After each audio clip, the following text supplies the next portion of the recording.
המלאכותיות של אפל, הדבר הראשון שוודאי עולה לכם בראש ובצדק, זה האיירפודס. אותן אוזניות קצת משונות שנראות כמו אלו שמגיעות עם האייפון רק בלי חוטים. אם ניסיתם לרכוש איירפודס, ודאי הבנתם שזו משימה לא פשוטה בכלל, שכן רמת המלאים שלהן מאוד מאוד נמוכה, וכדי לקבל אותם תצטרכו להמתין אפילו מספר חודשים. יש אגב כמה חנויות באיביי עם מלאי זמין, אבל התענוג הזה גם יעלה לכם בהתאם בערך 500 עד 600 שקלים יותר מאשר מחירן הרגיל בארץ, וזה כמובן אחרי שמשקללים גם עלויות של משלוח ומס.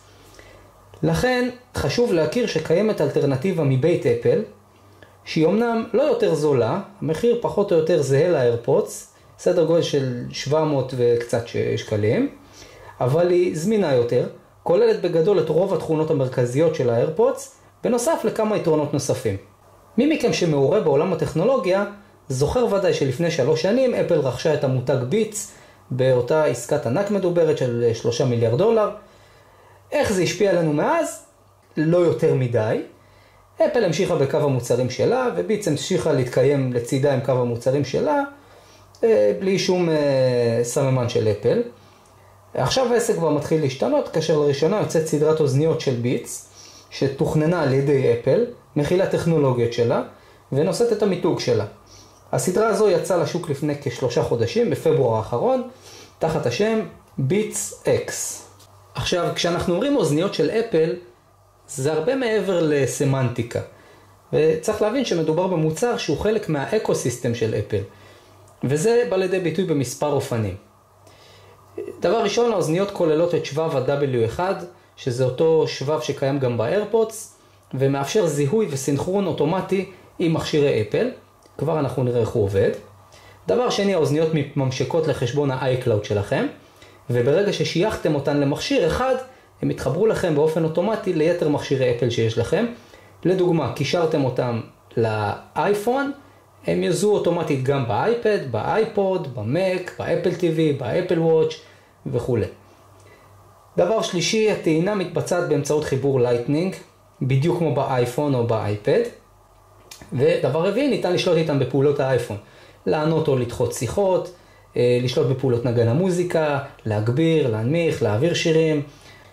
ניתן גם להפעיל את סירי, לתת לה הוראות כמו לחייג לאחד מאנשי הקשר, לשלוח הודעה, להקריא הודעה, לרשום תזכורת וכו'. כל זה בזמן שהטלפון יכול להישאר בכיס או בתיק. טוב, אז לפני שנתחיל עם האוזניות, בואו נראה את הקופסה. האוזניות מגיעות במארז הזה. כמו שאתם יכולים לראות, הן נושאות את המיתוג של אפל, כמו יתר המוצרים שלה. אם נתעכב רגע על החלק האחורי, אפשר לראות ככה כמה מהפיצ'רים המרכזיים. חיבור בלוטות, זמן סוללה של 8 שעות, טעינה מהירה. אגב, טעינה פה מהירה בצורה הזויה. 5 דקות טעינה יאפשרו 2 שעתיים של נגינה, שזה משהו מדהים. ואתם יודעים, במיוחד במוצר מהסוג הזה, שזה בסך הכל אוזניות, הרבה פעמים אתם יכולים לא להשתמש בהם תקופה, הסוללה בינתיים מתרוקנת, עכשיו באופן ספונטני אתם רוצים לקחת אותם, אתם ממש לא מבזבזים יותר מדי זמן עכשיו על טעינה, מחברים למתן, 5-10 דקות, ויש לכם מספיק זמן סוללה לככה כמה שעות טובות. אלה דברים שככה עוד מעט נראה מבחינת העיצוב והמבנה, ותכונה שכבר נגענו בה, שזה כמובן היכולת לשלוט בנגן המוזיקה ובטלפון.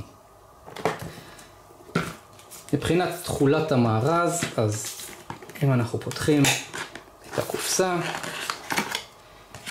יש לנו בפנים את האביזרים הבאים. יש לנו ככה רפידות לאוזן, שמגיע במספר גדלים וצורות, ככה כדי שכל אחד יוכל למצוא בדיוק את מה שמתאים בצורה הכי טובה לאוזן שלו. זה בניגוד לאיירפודס לדוגמה, ששם זה פשוט מידה אחת אוניברסלית, שאם זה מתאים לכם סבבה, אם לא אז די נדפקתם. פה לא תהיה לכם את הבעיה הזאת.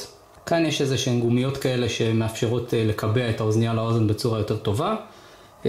אני באופן אישי לא משתמש בזה, לחלק מהאנשים יכול להיות שזה יהיה מועיל.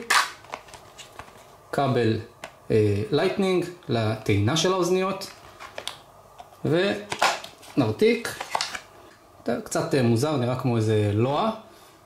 ככה פותחים, מכניסים אותם בפנים ואפשר לקחת אותם לכל מקום.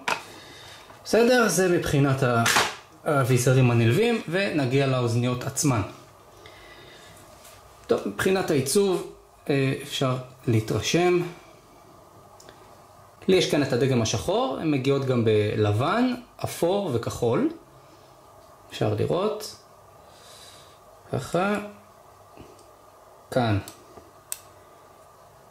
יש לנו את החיבור, את חיבור הלייטנינג, שדרכו אנחנו טוענים אותן. יש לנו כאן יש לנו את השלט, שדרכו אנחנו יכולים להעביר שירים, להגביר, להנמיך. עם הלחצן הזה אנחנו יכולים לענות לשיחה, לדחות שיחה, ולחיצה ארוכה עליו תפעיל לנו את סירי, עוד מעט נראה איך זה עובד. בצד השני יש לנו מתג לכיבוי והדלקה, וזהו פחות או יותר, סך הכל אוזניות, חלק הזה יושב על הצוואר, והאוזניות מן הסתם לתוך האוזניים. אגב, הן מאוד מאוד מאוד נוחות. אני בהתחלה שראיתי אותן קצת נרתעתי, כי אני לא אוהב כבלים שמשתלשלים ככה מאחורה על העורף, אבל פה מדובר בגומי שהוא מאוד מאוד רך, הוא גם קצת ככה יש לו עובי, יושב בצורה מאוד מאוד נוחה על העורף וממש ממש לא מציק. אז מהבחינה הזאת הסירו כל חשש, הן מאוד מאוד מאוד נוחות. ועכשיו בואו נראה איך הן עובדות ביחד עם הטלפון.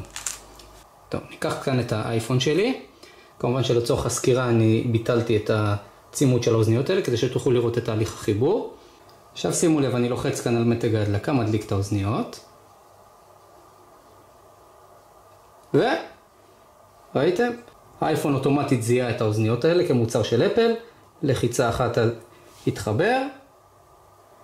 וזהו, אני יכול לראות כאן, אתם רואים, הוא כבר יודע, ביט אקס של רן, נותן לי פה אינדיקציה לגבי מצב הסוללה. וזהו, האוזניות האלה עכשיו משויכות לאייפון, מחוברות אליו.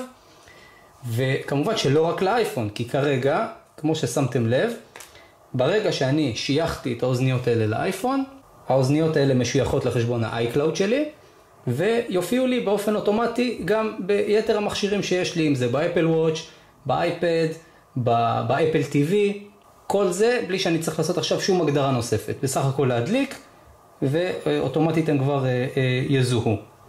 שזה בסך הכל פיצ'ר מאוד מאוד חמוד. עכשיו יש לנו כאן את השלט הזה.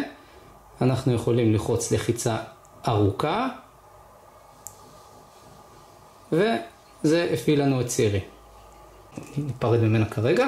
שזה משהו שיכול להיות נחמד אם לדוגמה אתם עכשיו עושים איזושהי הליכה, רוצים לחייג למישהו, אין לכם עכשיו עצבים להוציא את הטלפון מהכיס, אתם מפעילים אותה והיא יכולה לעשות את זה עבורכם. לא כזה ביג דיל, אבל בסך הכל יכול מדי פעם להיות שימושי. אם אנחנו ניכנס סתם לדוגמה, נגן פה איזה שיר דרך האוזניות, אז אתם יכולים לראות שאני יכול גם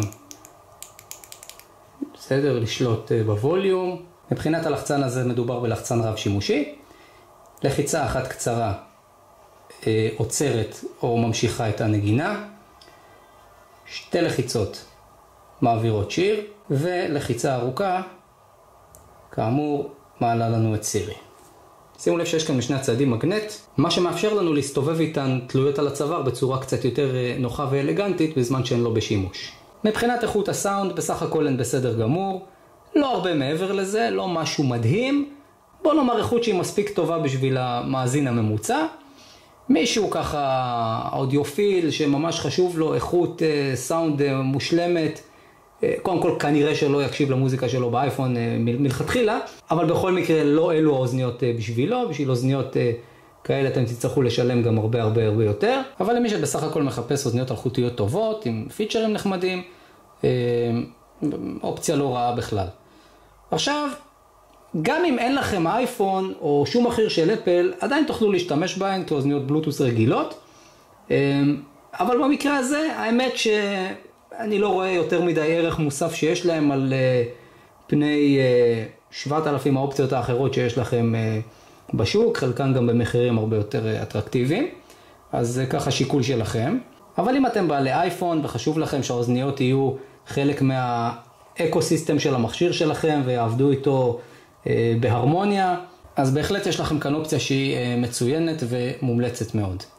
זהו, עד כאן אני הייתי רן מערוץ ארגדג'טס. אם אהבתם, תנו לייק, תרשמו לערוץ לקבלת עדכונים מזכירות נוספות, ולהתראות עד הפעם הבאה.